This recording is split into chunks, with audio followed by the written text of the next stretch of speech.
നമസ്കാരം. ക്രിക്കറ്റ് ഇങ്ങനെ മാറിക്കൊണ്ടിരിക്കുകയാണെന്നുള്ളതിൻ്റെ ഏറ്റവും പ്രധാനപ്പെട്ട ഉദാഹരണമാണ് ഇപ്പോൾ സംഭവിച്ചുകൊണ്ടിരിക്കുന്നത്.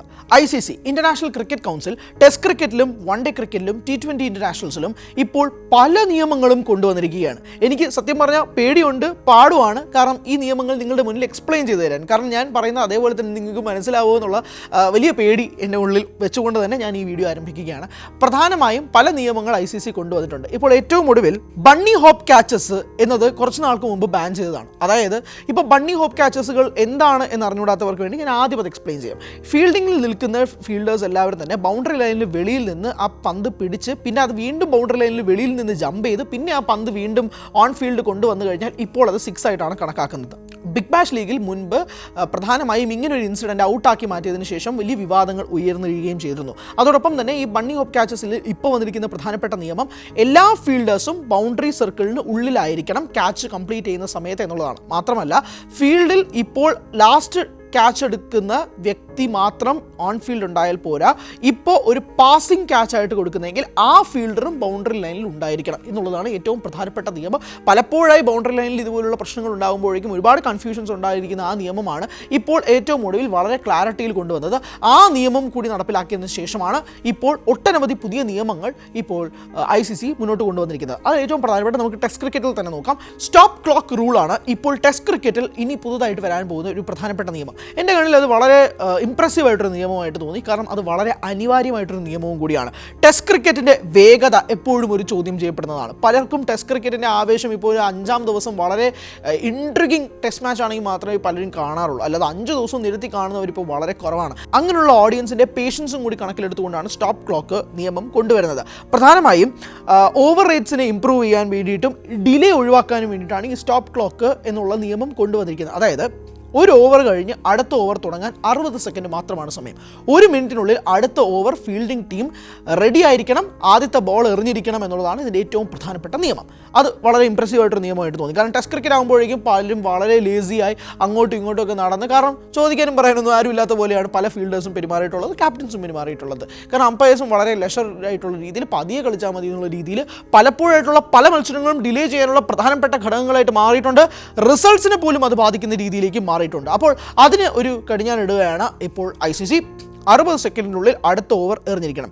ആദ്യത്തെ ഓവറിൻ്റെ ഫിനിഷ് തൊട്ട് രണ്ടാമത്തെ ഓവറിൻ്റെ തുടക്കം വരെ 60 സെക്കൻഡ് മാത്രമാണ് സമയം. അതിന് ഒരു ക്ലോക്ക് ഡിസ്പ്ലേ ചെയ്തിരിക്കും. നമ്മളിപ്പോൾ IPL സ്ട്രാറ്റജിക് ടൈം ഔട്ട് കാണുമ്പോഴേക്കും 2 മിനിറ്റ് 30 സെക്കൻഡ് എന്നുള്ള ക്ലോക്ക് ഡിസ്പ്ലേ ചെയ്യാറില്ലേ, അതുപോലെ 60 സെക്കൻഡ്സ് എന്നൊരു ടൈമർ അവിടെ ഡിസ്പ്ലേ ചെയ്തിരിക്കും. അതിനുള്ളിൽ ക്യാപ്റ്റൻ അടുത്ത ബോളറെ തീരുമാനിക്കണം, ഫീൽഡും സെറ്റ് ചെയ്തിരിക്കണം എന്നുള്ളതാണ് ഈ നിയമത്തിലെ ഏറ്റവും പ്രധാനപ്പെട്ട കാര്യം. ഇൻ കേസ് അങ്ങനെ സംഭവിച്ചില്ലെങ്കിൽ 2 വാർണിംഗ് ആണ് ഫീൽഡിംഗ് ടീമിന് അമ്പയേഴ്സ് നൽകുക. 2 വാർണിംഗ് അമ്പയേഴ്സ് ഫീൽഡിംഗ് ടീമിന് നൽകും.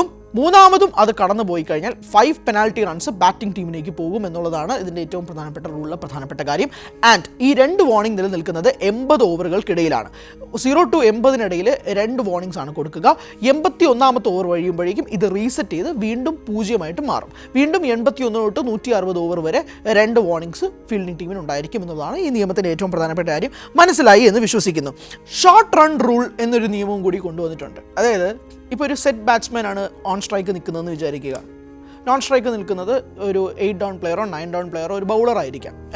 ഇപ്പോൾ ഒരു ഫൈനൽ സിറ്റുവേഷനിൽ പ്രഷർ സിറ്റുവേഷനിലൊക്കെ വരുമ്പോഴേക്കും പലപ്പോഴായി താരങ്ങൾ യൂസ് ചെയ്യുന്നൊരു കാര്യമുണ്ട്.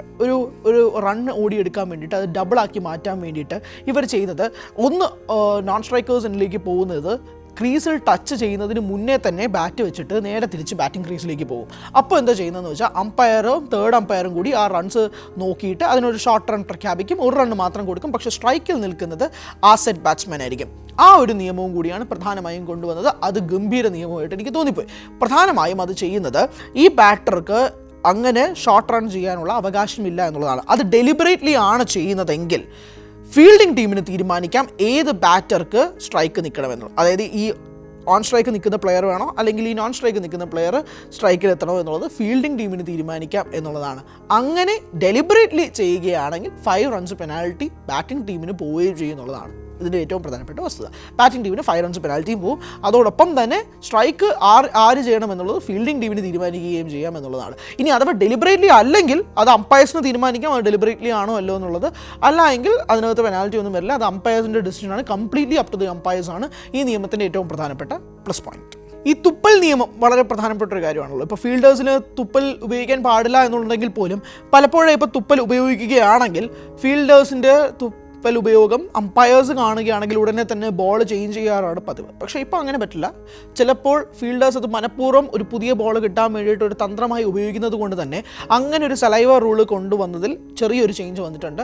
അമ്പയേഴ്സിന് തീരുമാനിക്കാം ആ ബോൾ യൂസ് ചെയ്യാമോ വേണ്ടയോ എന്നുള്ളത് അമ്പയേഴ്സിന് തീരുമാനിക്കാം. ആ പന്ത് നോക്കിയിട്ട് if it's preferable to use it അത് അമ്പയേഴ്സ് തീരുമാനിക്കും. ആ ബോൾ യൂസ് ചെയ്യാൻ തന്നെ പറ്റും. ഇനി അഥവാ പറ്റില്ല എങ്കിൽ പുതിയ ബോൾ യൂസ് ചെയ്യും. ഇതാണ് ഇതിനകത്തുള്ള പ്രധാനപ്പെട്ട നിയമം. അല്ലാതെ ഉപയോഗിച്ചത് കണ്ടെത്തിയാൽ ഉടനെ പുതിയ ബോൾ എടുക്കേണ്ട ആവശ്യമില്ല. അമ്പയേഴ്സ് നോക്കി തീരുമാനിച്ചതിന് ശേഷം മാത്രം പുതിയ ബോൾ എടുക്കണോ വേണ്ടോ എന്നുള്ള തീരുമാനം എടുക്കാം. അടുത്തൊരു പ്രധാനപ്പെട്ട നിയമം DRS റിവ്യൂവിനെ പറ്റിയാണ്. DRS റിവ്യൂവിനകത്ത് ഒരു ചെറിയ കുറച്ച് കൺഫ്യൂഷൻസ് ഉണ്ടാക്കുന്ന ഒരു നിയമമാണ്. പക്ഷേ എന്നാലും കുറച്ച് ഡൈല്യൂട്ട് ചെയ്ത് പറഞ്ഞുതരാൻ ഞാൻ ശ്രമിക്കാം. ഇപ്പോൾ ഒരു ബൗളർ ബൗൾ ചെയ്യുന്നു, അത് ബാറ്റർ ലെഗ് ബിഫോറിൽ കുരുങ്ങുന്നു, പക്ഷേ അത് വീണ്ടും എഡ്ജ് ചെയ്തിട്ട് ഒരു സ്ലിപ്പ് ഫീൽഡറിന് ക്യാച്ച് പോയെന്ന് വിചാരിക്കുക. ഓക്കെ, അപ്പീൽ ചെയ്യുന്നു. അപ്പീൽ ചെയ്യുമ്പോഴേക്കും ഏതിനാണനുസരിച്ചായിരിക്കും പോകുന്നത്, അതായത് ക്രോണോളജിക്കൽ രീതിയിൽ പോകും. ആദ്യം ലെഗ് ബിഫോർ ആണെങ്കിൽ ലെഗ് ബിഫോർ നോക്കും, അതിനുശേഷം അത് എഡ്ജ് ചെയ്തിട്ടുണ്ടെങ്കിൽ എഡ്ജ് ചെയ്ത് നോക്കും. അതായത് ഓൺ ഫീൽഡിൽ ഫീൽഡേഴ്സ് തീരുമാനിക്കുന്നത് ലെഗ് ബിഫോറും അമ്പയർ ഓൺ ഫീൽഡിൽ തീരുമാനിക്കുന്നത് എഡ്ജിനെ പറ്റിയുമാണെങ്കിൽ തേർഡ് അമ്പയർ നോക്കുന്നത് ക്രോണോളജിക്കൽ ഓർഡറിലായിരിക്കും. എങ്ങനെയാണ് സംഭവിച്ചത്, ആദ്യം എഡ്ജ് ആണെങ്കിൽ അത് ആദ്യം റിഫർ ചെയ്യും, ആദ്യം LB ആണ് സംഭവിച്ചെങ്കിൽ അത് ആദ്യം റിവ്യൂ ചെയ്യും. അങ്ങനെ ഒരു തുടക്കത്തിൽ എങ്ങനെയാണോ പോകുന്നത് അതനുസരിച്ചായിരിക്കും തേർഡ് അമ്പയറിൻ്റെ ഡിസിഷൻ പോവുക എന്നുള്ളതാണ്. പിന്നെ നടക്കുന്നത് സെക്കൻഡറി മോഡ് ഓഫ് ഡിസ്മിസലിനെ കുറിച്ചാണ്. അതായത് സെക്കൻഡറി മോഡ് ഓഫ് ഡിസ്മിസലിനെ കുറിച്ചാണ്. അതായത് ഒരു ബാറ്റർ എഡ്ജ് ചെയ്തതായിട്ട് അപ്പീൽ ചെയ്യുന്നു, പക്ഷേ അമ്പയർ ഓൺ ഫീൽഡിൽ ഔട്ട് കൊടുക്കുന്നു, പക്ഷേ ബാറ്റർ ആ ഡിസിഷനെ റിവ്യൂ ചെയ്യുകയാണ്. എന്താ സംഭവിക്കുക? റിവ്യൂവിൽ ബാറ്റർ എഡ്ജ് ചെയ്തിട്ടില്ല എന്ന് മനസ്സിലാക്കുന്നു, പക്ഷെ പന്ത് പാഡിൽ കൊണ്ടതായിട്ട് മനസ്സിലാക്കുന്നു. സാധാരണയായി മുൻപ് ബാറ്റർ എഡ്ജ് ചെയ്തിട്ടില്ലെങ്കിൽ ഉടനെ ആ റിവ്യൂ സ്റ്റോപ്പ് ചെയ്യും, ബാറ്റ്സ്മാൻ അനുകൂലമായിട്ട് ഡിസിഷൻ പോകാറുള്ളതായിരുന്നു പതിവ്. ഇവിടെ വരുന്ന മാറ്റം എന്താണെന്ന് വെച്ചാൽ ബാറ്റർ അത് എഡ്ജ് ചെയ്തിട്ടില്ലെങ്കിൽ പന്ത് പാഡിൽ കൊണ്ടിട്ട് പിന്നീട് അത് ലെഗ് ബിഫോറിലേക്കും പോകും. അതായത് ആ പന്ത് വീണ്ടും സ്റ്റംസിലേക്ക് ഇടിക്കുകയാണോ നോക്കി അത് ലെഗ് ബിഫോർ ഡിസിഷൻ ആണെങ്കിൽ ബാറ്റ്സ്മാൻ ഔട്ടാണ്. ഇതാണ് ഇതിൻ്റെ ഏറ്റവും പ്രധാനപ്പെട്ട ഒരു ഡൈല്യൂട്ടിംഗ് പോയിന്റ് ആയിട്ട് പറയാൻ പറ്റുന്നത്. അതായത് ബാറ്റർ റിവ്യൂ ചെയ്തതിൽ നിർത്താതെ അതിനകത്ത് ലെഗ് ബിഫോർ ചാൻസ് ഉണ്ടെങ്കിൽ അതും നോക്കിയിട്ട് എന്നിട്ട് ഒരു തീരുമാനം എടുക്കുക എന്നുള്ളതാണ്. അതാണ് ഇതിൻ്റെ മറ്റൊരു പോയിന്റ്. മുൻപ് ഒരു പന്ത് എറിയുന്ന സമയത്ത് ആ പന്ത് ക്യാച്ച് എടുത്തു, ബാറ്റർ തിരിച്ച് ഡഗ്ഔട്ടിലേക്ക് പോകുന്ന സമയത്തായിരിക്കും അവിടെ ഒരു വിളി വരുന്നത്. എവിടെ? തേർഡ് അമ്പയറിൽ നിന്നൊരു വിളി വരുന്നത് അത് നോ ബോൾ ആണ് എന്നുള്ളത്. അപ്പോൾ എന്താ സംഭവിക്കുക? ഓൺ ഫീൽഡ് അമ്പയർ അത് നോ ബോൾ ആണെന്ന് നോക്കും. ആ നോ ബോൾ ആണെന്ന് നോക്കിക്കഴിഞ്ഞ ഉടനെ ഈ അതേ ഓൺ ഫീൽഡ് ബാറ്റർ തിരിച്ച് സ്ട്രൈക്കിൽ നിൽക്കുന്നു, ഫ്രീ ഹിറ്റ് ബോൾ കളിക്കുന്നു, ചിലപ്പോൾ ഒരു 6 പോവും, ബൗണ്ടറി പോവും. ഇതാണ് നമ്മൾ കാണാറുള്ള കാഴ്ച. ഇവിടെയാണ് മറ്റൊരു ചേഞ്ച്, ഒരു പുതിയ നിയമം കൊണ്ടുവരുന്നത്. അതായത് ആ ബൗളർ പന്തെറിഞ്ഞ് ആ പന്ത് അടിച്ചു കഴിഞ്ഞാൽ ആ ഫീൽഡർ പിടിച്ചു കഴിഞ്ഞാൽ ആ ക്യാച്ച് ക്ലീൻ ആണെങ്കിൽ ഇപ്പോൾ കിട്ടുന്നത് എന്താണെന്ന് വെച്ചാൽ ആ ക്യാച്ച് ക്ലീൻ ആണെങ്കിൽ ബാറ്റിംഗ് ടീമിന് നോ ബോൾ റണ്ണ് മാത്രമായിരിക്കും കിട്ടുക. ഇനി അഥവാ ക്യാച്ച് ക്ലീൻ അല്ല എങ്കിൽ എത്ര റൺസ് ബാറ്റർമാർ ഓടിയെടുത്തോ ആ റണ്ണ് പ്ലസ് നോ ബോൾ ഇത്രയും കിട്ടും. അതായത് അതുവരെയുള്ളതിൽ നിന്നും കളി സ്റ്റോപ്പ് ആവാതെ കളി കണ്ടിന്യൂ ചെയ്യും. ആ ബാറ്റർമാർ ഓടുന്ന റൺസ് എല്ലാം തന്നെ ടീമിൽ ആഡ് ഓൺ ആകും എന്നുള്ളതാണ് ഇപ്പോൾ വന്നിരിക്കുന്ന ഏറ്റവും പ്രധാനപ്പെട്ട പുതിയ നിയമം. ഇങ്ങനെ പുതുതായി പല നിയമങ്ങളും ICCയുടെ ഭാഗത്തു നിന്നും വന്നിട്ടുണ്ട്. ഇനിയും പല പുതിയ നിയമങ്ങൾ വരും എന്നുള്ളതാണ് മനസ്സിലാക്കുന്നത്. ഒരുപാട് കൺഫ്യൂഷൻസ് ഇപ്പോഴും ക്രിക്കറ്റിംഗ് ലോകത്ത് നിൽക്കുന്നിടത്താണ് ഇതുപോലുള്ള പുതിയ നിയമങ്ങൾക്ക് വളരെയധികം പ്രസക്തി ഉണ്ടാകുന്നത്. ഇതുപോലെ പല നിയമങ്ങളും മാറ്റിയപ്പോഴൊക്കെ ഗംഭീരമായ ഔട്ട്കംസ് ആണ് ലഭിച്ചിട്ടുള്ളത്. അതുകൊണ്ട് തന്നെയാണ് ICC ഇത്രയും കോൺഫിഡൻ്റ് ആയിട്ട് പുതിയ നിയമങ്ങൾ കൊണ്ടുവരികയും ചെയ്യുന്നത്. ഈ പുതിയ നിയമങ്ങൾ കൊണ്ടുവരുന്നത് ക്രിക്കറ്റിനെ കൊല്ലാനാണോ വളർത്താനാണോ? നിങ്ങൾ കമൻറ്റ് ചെയ്യുക.